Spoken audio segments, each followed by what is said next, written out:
apa Masjid Kuba Mas ya? Masjid Kuba. Oh, ini Masjid Kuba aja. Yang di Depok Kuba Mas. Ini masjid yang pertama kali dibangun oleh Rasulullah Shallallahu Alaihi Wasallam. Mama, Oke. kemana? Ibu-ibu ke sini. Look. Hai, ibu-ibu look. Look. Aduh, keren sih. Ejo. Manuk tamah banyak mah. Manuknya banyak. Ibu kemarin didorong ke pasar. Ibu ngedorong Abi.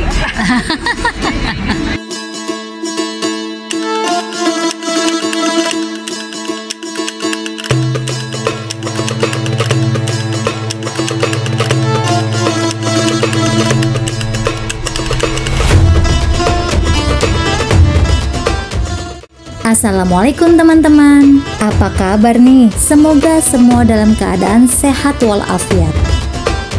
Hari ini merupakan hari kedua aku berada di kota Madinah dan alhamdulillah diberi kesempatan untuk ziarah ke Masjid Kuba. Masjid ini merupakan masjid pertama yang dibangun oleh Rasulullah Shallallahu Alaihi Wasallam pada 8 Rabiul Awal atau 23 September 622 Masehi. Masjid ini berdiri di atas kebun kurma seluas 1.200 meter persegi. Kemudian direnovasi sehingga luasnya saat ini mencapai 5.860 meter persegi sehingga dapat menampung kurang lebih 20.000 jamaah. Masjid ini menjadi titik awal sejarah kemasjidan dalam Islam. Ia berada di tepi kota Madinah di kawasan perkampungan yang dinamai Kuba, kurang lebih 5 km dari arah selatan Masjid Nabawi. Jamaah yang berkunjung biasanya akan melaksanakan sholat 2 rakaat dan menikmati keindahan bangunan yang penuh sejarah itu. Setelah kita selesai beribadah dan juga menikmati indahnya Masjid Kuba, lanjut perjalanan kita menuju kebun kurma yang kebetulan dekat dengan Masjid Kuba.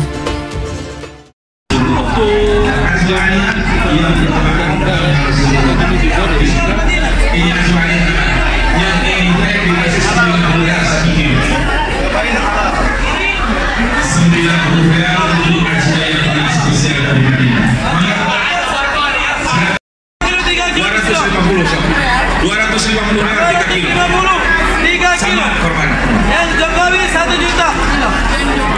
1 kilo 400.000 Jokowi. Ambil 3 1 juta. Anies Baswedan.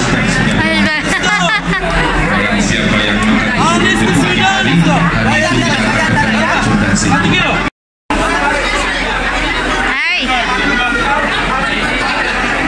Hai belanja, hai.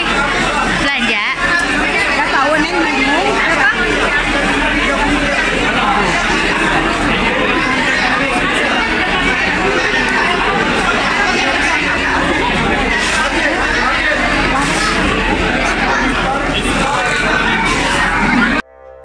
Madinah Arab Saudi ini dikenal sebagai penghasil kurma terbesar.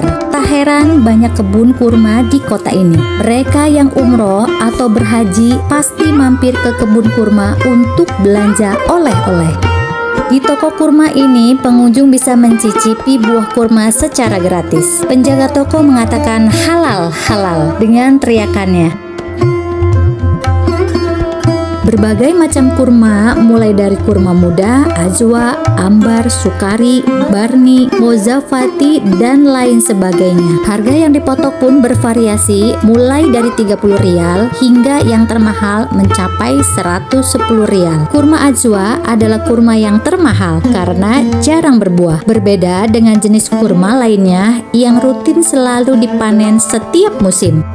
Sini juga ada yang menjual aneka baju, mukena, kemudian sajadah, pernak-pernik, ada es krim dan juga bakso.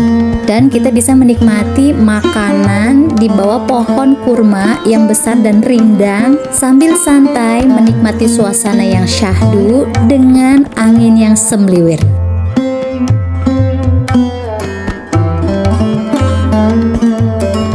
Pohon pohon kurma yang sudah tidak produktif akan langsung ditebang dan diganti dengan pohon kurma lainnya. Untuk mengairi kebun kurma ini harus mengebor tanah sedalam 200 meter untuk mendapat air. Air tersebut kemudian dialirkan ke parit-parit di sekitar kebun. Aroma pupuk kandang dari kotoran unta dan hewan ternak lainnya tercium agak menyengat di sela-sela kebun. Mana gitu? Barang Bu, barang. Berapa kilo? Berapa? Ya. Berapa? Sama-sama. Nih. Ini enggak ada yang hijau. Ini hijau. Panas ya. Berapa? Kurma di sini kualitasnya bagus ya. Semua penjual bisa bahasa Indonesia loh, bisa bayar pakai real ataupun rupiah. Selain berbagai macam kurma tersedia, juga ada varian coklat kurma. Kalau aku perhatikan di sini sepertinya yang mampir ke sini cuman orang Indonesia saja ya. Oke teman-teman, selamat berbelanja.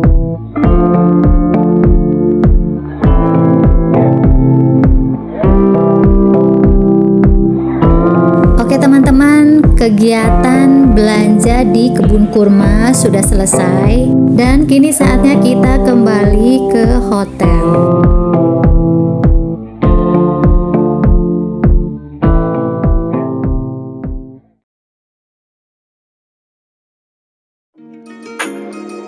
Nah teman-teman, dalam perjalanan menuju ke hotel, kita melewati kembali tempat bersejarah. Akan tetapi kita nggak turun ya di sini karena waktu dan kondisinya itu tidak memungkinkan.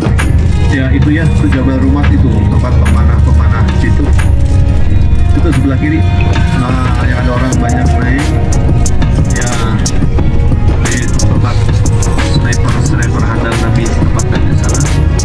Ada salah satu gunung yang menyendiri alias tidak tersambung dengan gunung yang lain. Nah, gunung tersebut dinamakan Gunung Uhud atau Jabal Uhud yang menyimpan sejarah perjuangan Islam di zaman Rasulullah Shallallahu Alaihi Wasallam. Sebagaimana disebutkan dalam sebuah hadis, jika kita ingin melihat bukit yang ada di surga, maka ziarahlah ke Bukit Uhud. Sejarah ini terjadi pada zaman Rasulullah yang mengakibatkan gugurnya para sahabat Nabi pada perang Uhud. Qadarullah, kita tidak bisa turun karena situasinya tidak memungkinkan. Terima kasih sudah menyimak videonya.